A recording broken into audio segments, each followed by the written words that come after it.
And he proceeded to tell me the story of how flat broke he was. And I said, well, let me help you out. What do you need? He said, I don't take loans. I said, oh, well, why don't I give you something? He said, I don't take gifts. But he said, I do have my backup Colts from the series that I will sell you for $2,000 that I need.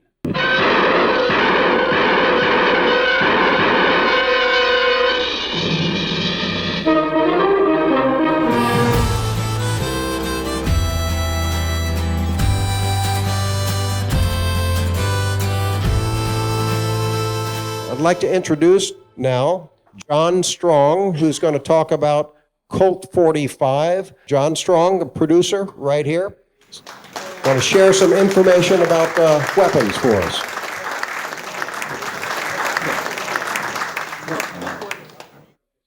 First of all, I'd like to say to Rob, thank you for a great nap.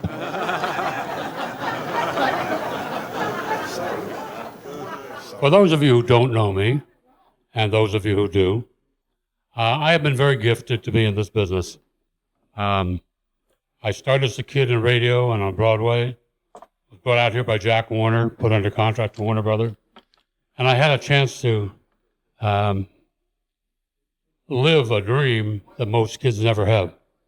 And the dream was that I was around Orson Whipple Hungerford III, Ty Hardin, Willie Hutchins, Clint Walker, Jimmy Garner, all the great, P.D. Brown, John Russell, all the great, Roger Moore, all the great Western players of the 50s and 60s.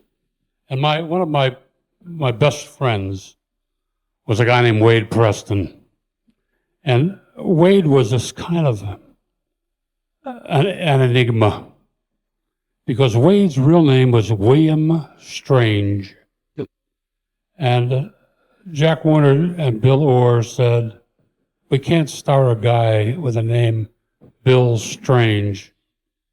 So they gave him the name Wayde Preston, which was very butch. But Wayde was a flyer, and he flew twin-engine planes, cargo planes, DC-3s, any multi-engine plane he could fly.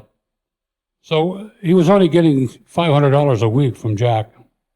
And he was so upset that they wouldn't give him a raise, he had to get some money because he was supporting his aviation business.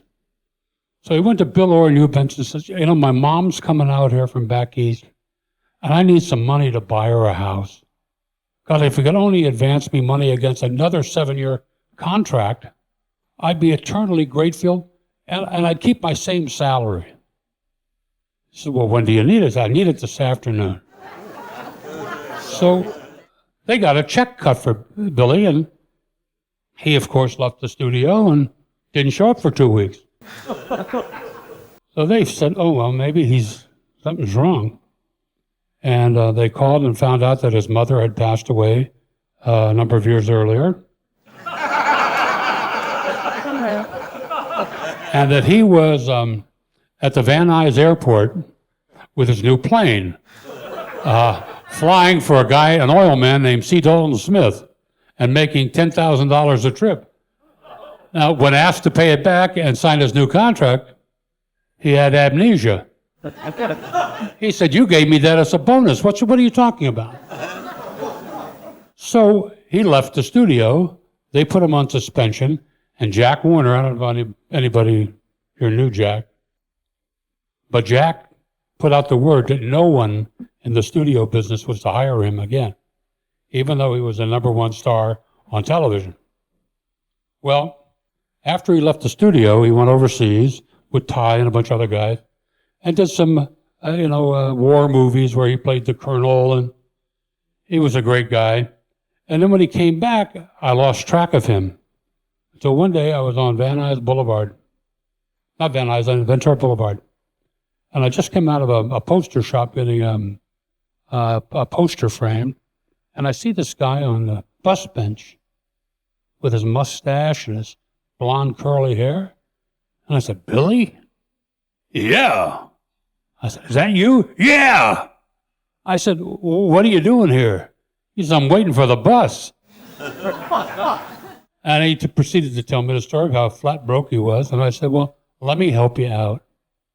What do you need? He said, I don't take loans. I said, oh, well, why don't I give you something? He said, I don't take gifts. But he said, I do have my backup Colts from the series that I will sell you for $2,000 that I need. And I said, you know what, buddy? It's yours. But they're yours if ever you want them back.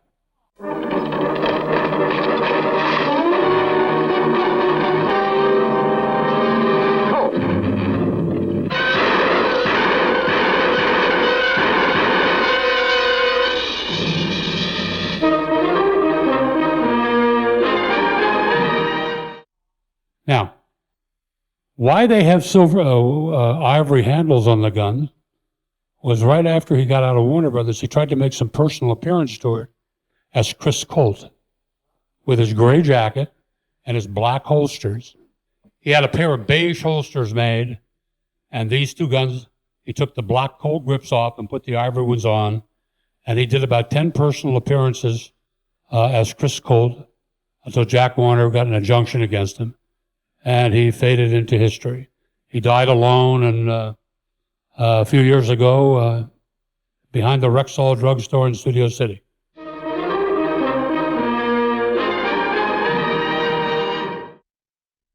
Hugh O'Brien, where is he?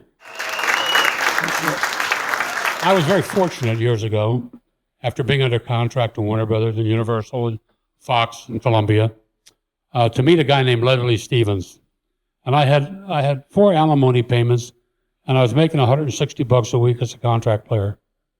So my alimony was $900 a month. So I was up around his pool. He says, how'd you like to make movies with me? I'm going to make a Western series. I said, oh, yeah? What is it? He says, it's called Stoney Burke.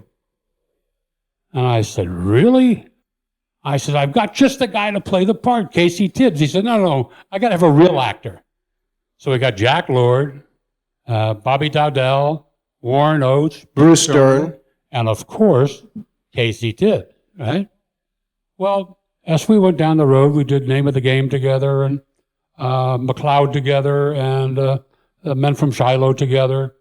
And then after we left Universal, we went to Warner Brothers, and we were asked to do a series that Leslie created called Probe, a pilot, the star of which was Hugh O'Brien, who was handsome, debonair, slick, erudite, masterfully manly, and a real movie star.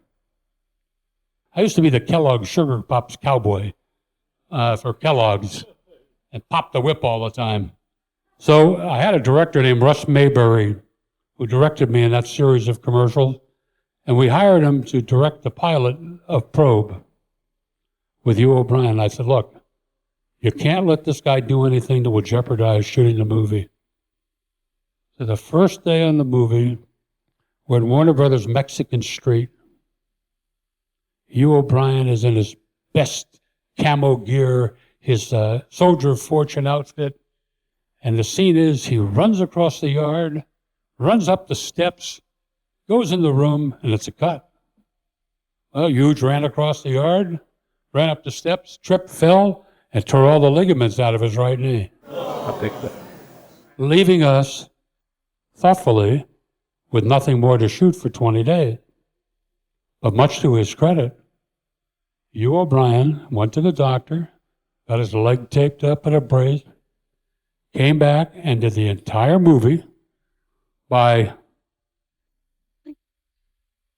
gliding into shots like this to make romantic scenes with Elke Summer, having a fight on top of a table at the Madonna Inn in Riverside in a wheelchair with the other guy, a little fat guy that we had, as his nemesis. He would be turned around in the wheelchair like this, and Hughes would be throwing punches like that. And you couldn't tell, and we shot everything with an overhead, and then Hugh would walk into the shot. Much to his credit, that's what you call a real trooper.